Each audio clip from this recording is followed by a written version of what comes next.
लोग रहते हैं। कौन सी कंट्रीज में काउच सर्फिंग करी हुई है? लगभग सभी कंट्री में की है मैंने। थोड़ा बताओ कुछ अब एक्सपीरियंस। जैसे मेरे साथ चोट हुई थी केनिया में। अफ्रीका में क्या है, मैं कोशिश करता हूँ हर कंट्री में काउच सर्फिंग करूँ ताकि मुझे लोकल इन्फॉर्मेशन मिले। पैसे बचाने के चक्कर में नहीं मैं रहता वहाँ पे, मेन रहता है कि लोकल से पता लग जाता है कि यार यहाँ पे कौन सी इंटरेस्टिंग जगह है विजिट करने के लिए। तो फिर मैं जब केनिया से युगांडा जा रहा था तो एक बॉर्डर के पास एक टाउन था, उसके पास मैं रुका, उस बंदे के पास तो रुका। और उसने क्या है, उसके घर के बगल में एक कमरा था, वहाँ पे मुझे दे दिया कि बोले यहाँ पे रह ले तू। फिर मैं वहाँ पे रह रहा था तो उस रात को मेरे को बोलता है कि चलते हैं अपन पब में चलते हैं।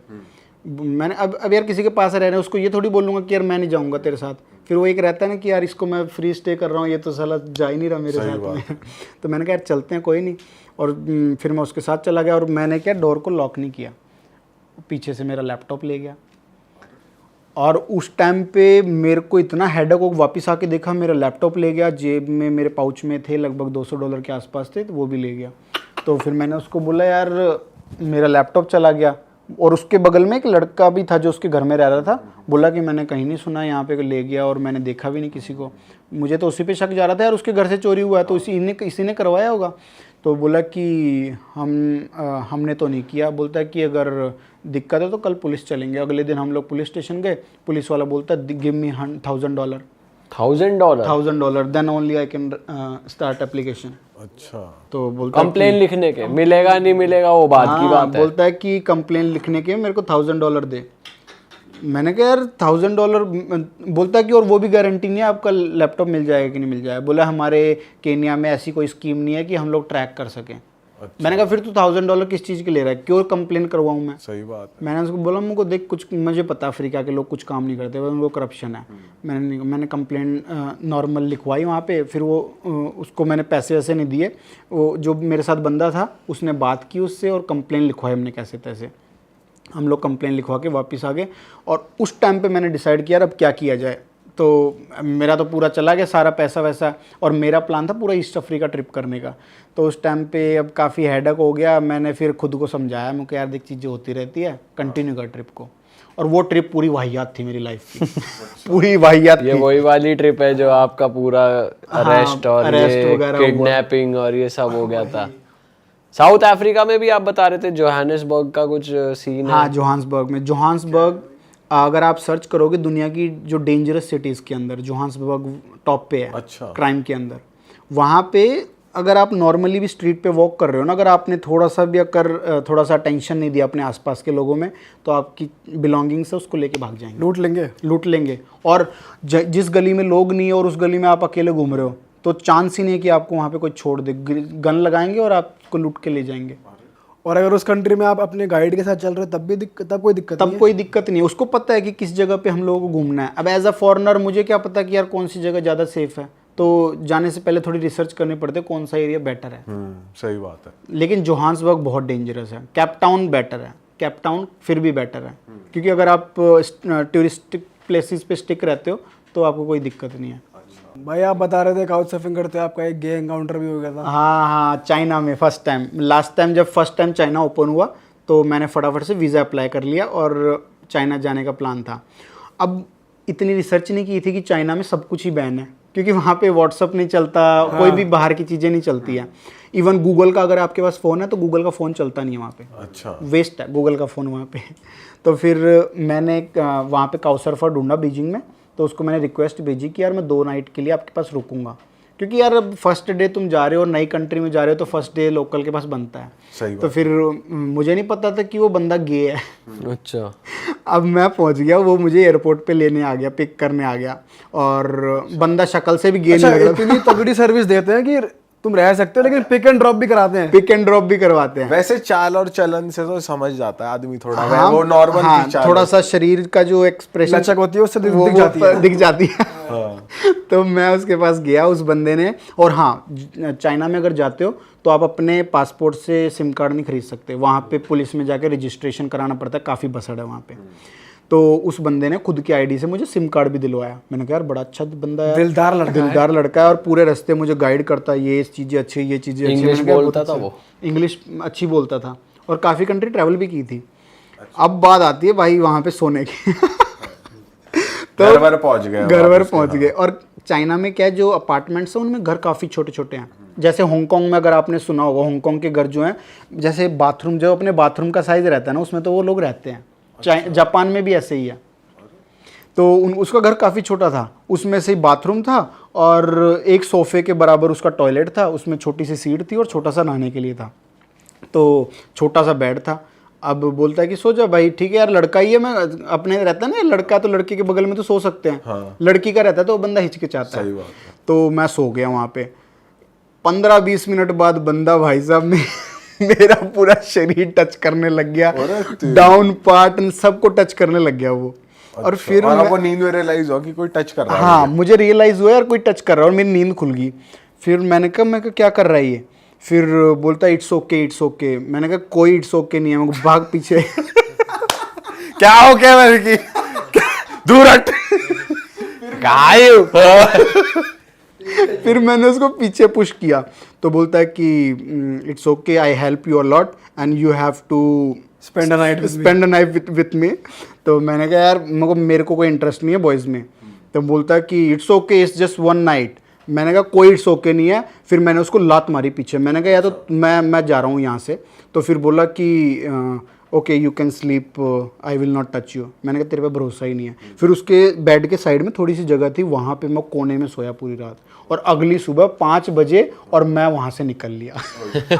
भाई कैसे सोए हो? मानना पड़ेगा, वहाँ उस टाइम टिक गए आप भाई, आपको उस टाइम निकल जाना चाहिए था, लात मार दे साढ़े। और सेम काउ सर्फिंग में मेरे साथ बाली में हुआ था। क्या? बाली में भी एक गे के साथ रुका था मैं। वो बोलता है कि नहाए तो दरवाजा खोल के ही नहा। वो क्या चाह रहा? ये कैसी वो है भाई? फेटिश है ये, नंगा कैसी नहाते कशिश देखो। है भाई? उसने मेरे को बोला कि आप दरवाजा खोल के नहाओ, I want to see you. मैंने कहा कि नहीं भाई, मेरे से प्राइवेसी चाहिए मुझे। मैं नहीं चाहता कि तू मेरे को देखे। हाँ, लेकिन वो बंदा इतना वो नहीं था, फोर्सफुली नहीं मुझे किया उस बंदे ने। मैंने दरवाजा बंद किया और उसने ना तो मुझे टच वच किया, लेकिन वो गे था। लेकिन वो चेक कर लेते कैमरा वैमरा तो रख रखा है कहीं ऊपर खिड़की में। कहीं आपका ही बन जाता है मैं भैंस। कहीं वो कह रहा है चल कोई नहीं कैमरे में देख लेता हूँ। पता है मना तो करेगा ही। हाँ। फिर उसके बाद में उसके पास मैं रह लिया। उस बंदे ने मेरे को कुछ भी टच नहीं किया। हाँ। और काफ़ी अच्छा एक्सपीरियंस था। काउ सर्फिंग में है ना, मैंने जो पर्सनली ऑब्जर्व किया है ना, राइट नाउ काउ सर्फिंग एक टेंडर बन गया। अच्छा। जो लड़के हैं ना, वो लड़कों को रिक्वेस्ट नहीं मतलब एक्सेप्ट करते, लड़कियों के एक्सेप्ट करते हैं। और मैंने सुना काफ़ी सारी वहाँ पे चीज़ें भी हो रही हैं। आपकी नहीं करी किसी लड़की ने एक्सेप्ट? एक इंसिडेंट मैं शेयर करता हूँ, बताओ ना। स्कॉट बॉय का। अब यहाँ पे क्या है, जब मैं रशिया गया था ना, वहाँ पे स्कॉट बॉयज़ भी हैं। उनका थोड़ा सा सीन ऐसा है वहाँ। क्या होते हैं भाई? स्कॉट बॉयज जो जैसे अपन लड़कियां ढूंढते हैं, लड़कियां लड़के ढूंढती है। जिगोलो टाइप्स हो गए वो। हाँ। वो बोलते हैं कि पैसे दो, मैं तुम्हारे साथ एक वन नाइट वाले।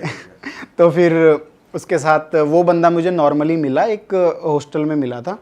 हॉस्टल में भी पता नहीं वो काम करता था, मुझे लॉजिक समझ नहीं आया, लेकिन वो मुझे वहाँ मिला। तो वो मुझे बोलता है कि चल बाहर चलते हैं, और अच्छा फ्रेंड बन गया, बातें सही कर रहा था। और मुझे नहीं पता था इस तरीके से बंदा, वो बंदा मुझे बाहर ले गया और एक होटल में लेके गया। वो लोग क्या करते हैं, यहाँ पे ऐसा चल रहा है, वो बंदे को किडनैप करते हैं, मतलब उसको भी स्कॉट बनाना चाहते हैं। मतलब इनका बहुत बड़ा रैकेट चल रहा है रशिया में, सबसे ज़्यादा इस चीज़ को लेके। तो वो बंदा मुझे ले गया और वहाँ पे उसने कैमरे जो जिस जगह में होटल में गए थे, बोला ये मेरा घर है, यहाँ पे मैं रह रहा हूँ। तो बोलता है कि तुम यहाँ पे सो जाओ, बिकॉज हम लोग दूसरी सिटी में गए थे। तो बोलता है कि यार यहाँ पे घूमेंगे, और फिर बोलता है कि वापस की हो जाएगा तो यहाँ पे रुक जा। तो मैंने कहा यार फ्रेंड है, इसके पास रुक जाते, हॉस्टल अगले दिन चले जाएंगे। हाँ। तो उसने कैमरे वैमरे लगा रखे थे वहाँ पे। तो उसके वहाँ पे एक लड़की आई, लड़की भी नहीं थी, वुमेन थी, मतलब 35 के 40 के आसपास थी, आंटी टाइप की थी। भाभी। हाँ भाभी। भाभी लवर। भाभी। तो फिर वो प्यार करते हैं अंदर ही अंदर भाभीयों से। फिर वो मुझे बोलता है कि आपको इसके साथ सोना है। मैंने कहा मुझे नहीं सोना इसके साथ में। तो फिर वो लोगों का ऐसा चलता है कि वो लोग फ़ोटो वगैरह लेते हैं। उन्होंने मेरी बहुत सारी फ़ोटो ले रखी थी। तो उनका ऐसा रहता है, वो लोग फ़ोटोज़ को दूसरे बंदों को देते हैं। और ऐसा रहता है कि वो बंदा मुझे बार बार बोल रहा था कि एक प्लेस का नाम बोल रहा था, बोला वहाँ पे चलेंगे। लेकिन मुझे थोड़ा सा फील हो गया था, मुझे यार कुछ तो मामला गड़बड़ है यहाँ पे। और ये चीज़ लड़कियों के साथ भी काफ़ी ज़्यादा रहती है। मतलब वो जैसे किडनैपिंग का सीन मतलब रहता है। जैसे आपको उन्होंने कहा कि आप इनके साथ सोओगे, अगर आप सोते तो वीडियो बना वीडियो के बना के ब्लैकमेल ब्लैकमेल करते हैं कि मैं ये वायरल कर दूंगा, अब जैसा मैं कह रहा हूँ पैसे दो। वैसा करो। तो वो मुझे बोलता है कि तुम इसके साथ सोना चाहते हो। मैंने कहा मैं नहीं सोना चाहता इसके साथ में। तो बोलता है कि मेरे साथ सो लो। मैं कहा मैं क्यों सोऊं तेरे साथ में। मैंने कहा यार तू क्लोज फ्रेंड है इसलिए मैं तेरे साथ में आया हूँ यहाँ पे, और तू मेरे को इस तरीके से कर रहा है। और फिर मुझे बाद में पता लगा उस कमरे के अंदर काफ़ी सारे कैमरास थे। और बाद में मुझे थोड़ा सा रियलाइज़ हुआ, तो अगले दिन मैं वहाँ से निकल लिया। और सेम लेडी मुझे दूसरे दिन मिली थी, अरे सेम लेडी। भाई ये कैसा स्कैम चल तो रहा है। वो बोली कि आप मुझे $100 दो और मेरे साथ सो लो। मैंने कहा मैं क्यों सोऊं, मुझे नहीं सोना तेरे साथ में। तो बार बार फोर्स कर रही थी, तब मैं समझ गया, मैं कहा यहाँ गड़बड़ है काफ़ी ज़्यादा। तो इस वीडियो के माध्यम से ना एक चीज़ और मैं बोलना चाहूँगा, लोग जो बाहर ट्रैवल करते हैं ना, लोगों को ऐसा रहता है कि यार इसके साथ सो लूँ, इसके साथ सो लूँ। ये चीज़ें काफ़ी ज़्यादा हैं। और एक आपने सुना होगा, अच्छा ये उन्हें भी पता है कि ये यही करने आ रहे हाँ, हैं, तो और फंसाते हैं। इंडियंस का स्पेशली जो रहता है ना, इंडियंस को पकड़ते हैं ये लोग, क्योंकि इंडियंस का माइंडसेट ही इस चीज़ के लिए है। अब थाईलैंड को तो पूरा बदनाम कर रखा सही बात है। है। और हालांकि थाईलैंड में काफ़ी कुछ इंटरेस्टिंग देखने के लिए, लेकिन वही है। आप कुछ बता रहे थे अभी बीच में। हाँ, तो वहाँ पे जो वो लोग क्या, जो ब्लू डार्ट रहता है ना, ब्लू डार्ट नहीं, डार्क वेब में ये लोग फोटोज़ वगैरह सेल करते हैं।